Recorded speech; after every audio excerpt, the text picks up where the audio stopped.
Depuis qu'on a commencé le module sur les graphiques, je remarque des oublis importants chez plusieurs élèves. Donc, afin d'éviter de me répéter à chaque jour, je veux faire une dernière capsule, afin de préciser ce à quoi je m'attends lorsque je vous demande de faire une table de valeurs, une équation algébrique et un graphique. Car ce sont 3 tâches répétitives. Pour chaque problème, pas mal chaque problème, on te demandé ces 3 éléments ici. Donc, on va en faire un à la fois afin de nous assurer que rien soit oublié. Tu peux aussi vérifier ta liste. J'ai remis une grille sur laquelle est indiqué les éléments à respecter. Donc, pour sauver du temps, j'ai commencé déjà, une fois que j'ai fait la lecture du problème, j'ai fait ma table de valeurs. C'est assez simple. Le but, ce n'est pas de vous proposer ici un défi, mais de bien respecter les éléments d'une table de valeurs. Le problème commence déjà en expliquant que lorsqu'un taxi voyage 1 km, le tarif est 2,25 $. Donc ici, j'ai mis 1 km et 2,25 $. Ensuite, on dit le tarif augmente de 1 $ pour tout kilomètre additionnel. Précise le tarif pour les 5 prochains kilomètres. On va commencer avec la table de valeurs. Donc, ma première colonne ici représente les kilomètres. Le problème a commencé déjà avec le premier kilomètre et j'ai déjà écrit les 5 premiers kilomètres comme l'exige le problème écrit. Le premier kilomètre est égal à 2,25 $. Et ensuite, on a précisé que pour chaque kilomètre additionnel, il fallait ajouter, car c'est ce que veut dire augmente, il fallait ajouter 1 $. La première remarque, je veux que tu regardes la façon dont j'ai écrit 1 $. J'ai utilisé le nombre décimal. C'est super important car il y en a d'entre vous, vous allez vous souvenir qu'on avait un problème semblable où il fallait ajouter des sous. Exemple, 42 sous. Et il y en a plusieurs qui ont représenté 42 sous avec l'entier 42, ce qui change drastiquement les données de ta table de valeurs. Donc, ma première remarque est de toujours respecter le chiffre tel qu'il est indiqué et la façon, le format dont il est écrit dans le problème écrit. Donc, ce que j'ai fait, c'est que j'ai ajouté 1 $ afin de trouver après 2 km, 3,25 $. Après 3 km, 4,25 $ et ainsi de suite. L'oubli le plus important, c'est lorsque on fait une équation algébrique ou lorsqu'on veut trouver une équation algébrique ou faire un graphique, j'ai barbouillé par-dessus, il faut absolument que ta table de valeurs commence avec 0. Maintenant, le problème t'a induit en erreur car on te dit après le premier kilomètre. Donc, plusieurs d'entre vous allaient être portés à commencer votre table de valeurs à 1.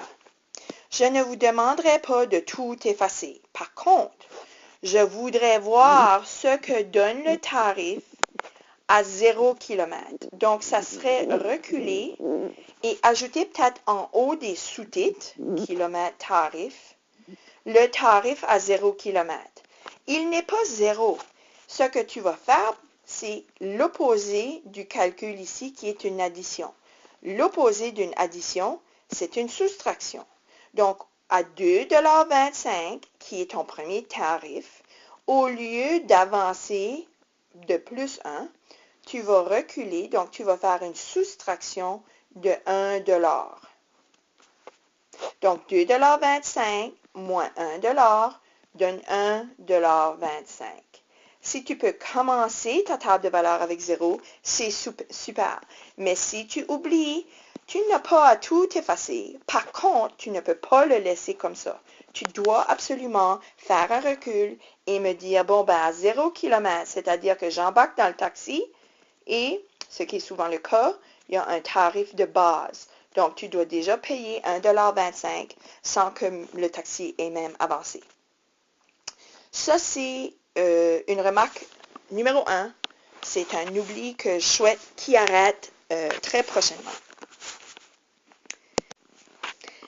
La deuxième partie concerne l'équation algébrique. Et je dis bien équation. Équation. Je me suis permise de préparer la table de valeurs, vous allez remarquer qu'il y a un espace entre ma première colonne qui était les kilomètres. J'ai ajouté X pour que tu n'oublies pas que la première colonne représente toujours X et que la deuxième colonne représente toujours Y. Donc, c'était mes tarifs. C'est super important lorsque tu vas faire un graphique de te souvenir que la première colonne représente l'axe des X. Maintenant, si je cherche l'équation, vous êtes habitué avec des expressions. Le transfert par contre d'expression à équation semble être difficile pour certains. On a remarqué ici, dans notre colonne des Y, des tarifs, qu'on était toujours en train d'ajouter $1. Donc, le facteur constant était 1. Oui, on l'ajoutait et c'était important pour trouver le tarif. Mais lorsqu'on cherche l'équation, l'addition n'est pas importante, c'est le facteur constant qui est important. Une fois que je détermine que c'est toujours 1, je vais traverser à la colonne des Y et je vais vérifier en faisant ma multiplication. Est-ce que mon $1 fois 0 me donne le bon tarif? $1 fois 0 me donne 0. Moi, je cherche $1,25. Donc, s'il manque quelque chose, c'est une addition. En 7e année, c'est toujours une addition. Donc, il manque $1,25. Donc, $1 fois le 0 plus $1,25 finalement me donne $1,25. Je vais essayer toujours 3 fois. Là, j'ai barbouillé sur mon 1, là, mais je vais faire mon possible. Donc, si je prends le facteur constant qui était $1, $1 fois 1, $1 fois 1 égale à 1. Moi, je veux $2,25. Donc, qu'est-ce qui me manque? $1 fois 1, ça donne 1, plus $1,25. Est-ce que ça me donne $2,25? Oui. Là, je vais changer de couleur pour qu'on puisse peut-être mieux voir. Pas de chose facile avec cette application. Je vais aller chercher mon 2. Donc, je vais vérifier. $1. Remarquez, je prends le temps d'écrire sous forme, même avec difficulté, car je n'ai pas mon stylet. J'utilise mon doigt. $1 fois 2 est égal à 2. Moi, je veux $3,25. Donc, si j'additionne mon $1,25, ça va me donner mon $3,25. Donc, prenez le temps d'examiner ce qui se passe. C'est la colonne de X. Ce sont les kilomètres. Qu'est-ce que j'ai fait à chaque kilomètre pour trouver le tarif? En d'autres mots, qu'est-ce que j'ai fait à ma colonne de X pour obtenir Y? Je me suis assuré de vérifier 3 fois afin de voir si c'était bel et bien les mêmes étapes à chaque fois et que je n'ai pas fait d'erreur d'inattention. Oui. Qu'est-ce que je fais? C'est mon équation algébrique. Donc, je vais prendre les informations de la table de valeur, pour trouver l'équation algébrique. Donc, je fais $1. Ici, on peut mettre X ou on peut mettre K pour kilomètre. Je fais $1 X, c'est-à-dire je vais multiplier mon dollar fois X, auquel je dois ajouter $1,25. Puis je ne peux pas arrêter là, car ceci, c'est une expression. Et il y en a plusieurs d'entre vous, c'est là où vous arrêtez. Et je continue à vous dire, je veux une équation. Et toi, si tu m'écris ceci, c'est une expression et tu le retiens mal. Une équation oblige un signe d'égalité. Donc, $1 fois X plus $1,25 me permet de trouver Y. Donc, égal Y.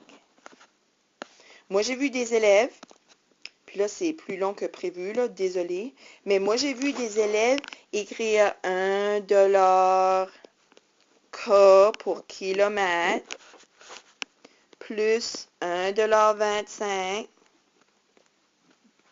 égale à T pour tarif. C'est vraiment pas beau là, car ce n'est pas sur une ligne droite, mais je pense que vous comprenez l'intention. Mon intention est, assurez-vous de faire un travail à l'intérieur de la table de valeur. Assurez-vous de prendre votre facteur constant et le traverser de l'autre côté. Assurez-vous de vérifier 3 fois si la multiplication est suffisante ou si vous avez besoin de l'addition d'un autre nombre. Cet autre nombre-là est souvent oublié. Et assurez-vous, lorsque vous précisez l'équation, que vous me précisez c'est égal à quoi. On procède au graphique.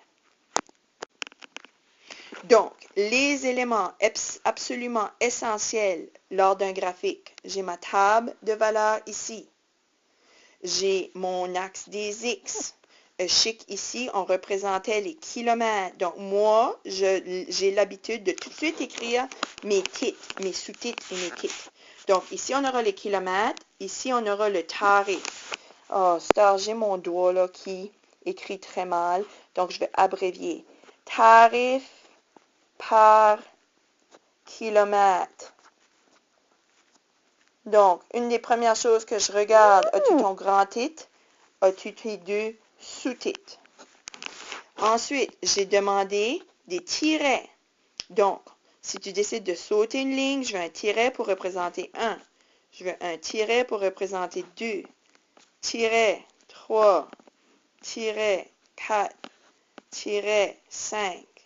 Maintenant, tu vas remarquer, j'ai des lignes pointillées ici pour représenter l'axe des X. C'est que je ne voulais pas faire la ligne à la main. J'ai fait dans la mesure du possible une ligne qui passait par-dessus la ligne noire de ma feuille quadrillée. Les élèves, c'est très évident si vous faites l'axe des X à la main. Elle n'est pas aussi droite. Et dans ce cas, sans hésitation, je te demanderai de recommencer. Même chose pour l'axe des Y. Donc, j'ai placé mes tirets pour l'axe des X. Maintenant, je vais sauter une ligne, puis je vais placer mes tirets pour l'axe des Y. Remarquez aussi que je vais avoir exactement les mêmes données de ma table de valeurs dans mon graphique. Donc, X, 1, 2, 3, 4, 5. X représente toujours les chiffres consécutifs. Y par la suite. Oh, puis on va faire notre mieux. 1$.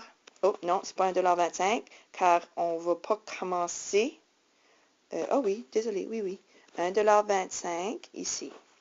Oh, c'est vraiment pas beau. 2,25$. Si je pouvais le mettre vis-à-vis, je le ferais.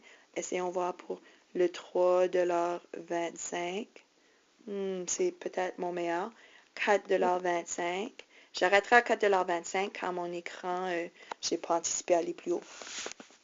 L'importance ici, c'est d'assurer que ton point d'origine n'est jamais autre nombre que ton 0,0.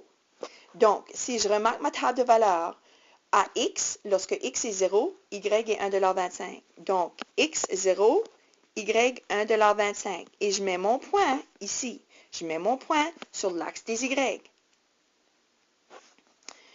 À 1, je dois respecter ce qu'on me dit ici. 1 est égal à 2,25$. Donc, j'avance de 1, je monte jusqu'à 2,25$ et je mets mon point ici à 2,25$ dans la mesure du possible. À 2, je vais mettre 3,25$. À 3, je vais mettre 4,25$ qui se trouve là où est mon grand. Le principe, je pense, est bien compris. Lorsque tu fais un graphique, je veux toujours voir ton 1, 2, 3 sur l'axe des X. Ensuite, ça sera à toi de déterminer est-ce que j'ai besoin d'un bris ou non concernant l'axe des Y. Mon premier saut est de 1,25$. Par la suite, tous les autres sauts sont de 1$. Donc, dans ce cas ici, je vais placer mon bris afin de préciser que mon premier saut est différent de tous les autres sauts, de tous les autres bons. Je pense que j'ai été assez claire et précise. Par contre, on va faire un retour en salle de classe. Sur ce, bon travail et n'oubliez surtout pas les éléments d'une table de valeurs, d'une équation algébrique et d'un graphique.